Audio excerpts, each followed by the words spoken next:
Nitumie fursa hii kuwapongezeni sana wale wote ambao leo mnajumuika pamoja nasi hapa kwenye kupokea mikopo hii.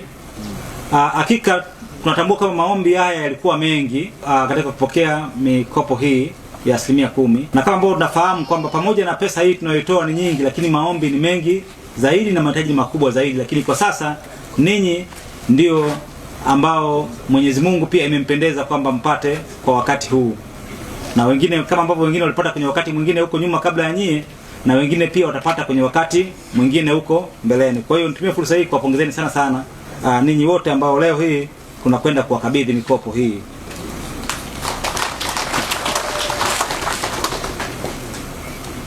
Aidha, kama ambavyo tunafahamu kwamba mikopo hii, utoaji wa mikopo hii ulianzishwa kwa lengo la kuhakikisha tunasaidia vikundi mbalimbali vya wanawake, vijana na watu wenye ulemavu ili kuwawezesha kuanzisha shughuli mbalimbali za uzalishaji mali ili waweze kujiongezea kipato wao wenyewe. Mheshimiwa mgeni rasmi, napenda kusema kabisa uwazi, nashukuru sana halmashauri hii kwa mshirikiano wenu mzuri, mwenyekiti wa halmashauri, mkurugenzi na waheshimiwa wote madiwani na hasa watumishi wenzangu.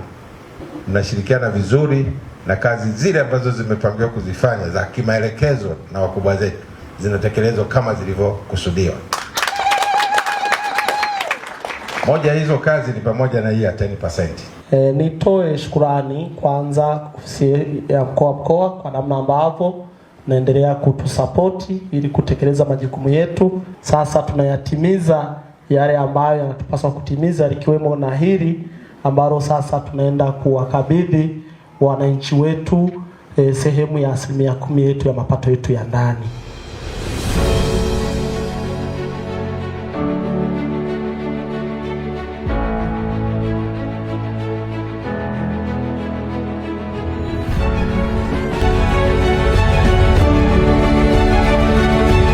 Kwa majina naitwa Anatolia Tinya, mwenyekiti wa kikundi cha Tushikamane Mgombe.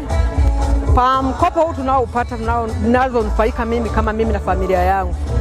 Nikipata mkopo nalangua biashara, nikilangua biashara nikipata soko, nikipata faida nasomesha wanangu. Na wanangu kwa sasa hivi kuna mwanangu mmoja yuko chuoni, mwingine yuko kidato cha 3. Kwa hiyo napata faida kwa ajili ya huo mkopo wa halmashauri.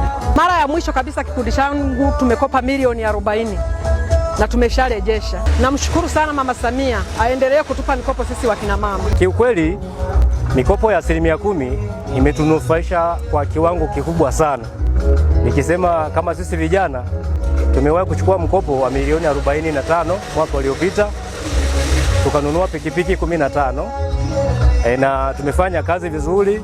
Pikipiki zote ziko salama na tumerejesha mkopo kwa usalama kabisa. Kwa hiyo andiko letu ilikuwa ni kukopa kiwango kingine kwa ajili ya kufanya biashara, na tumeshakubaliwa na hivi ndio tumekuja kwa ajili ya kukabidhiwa.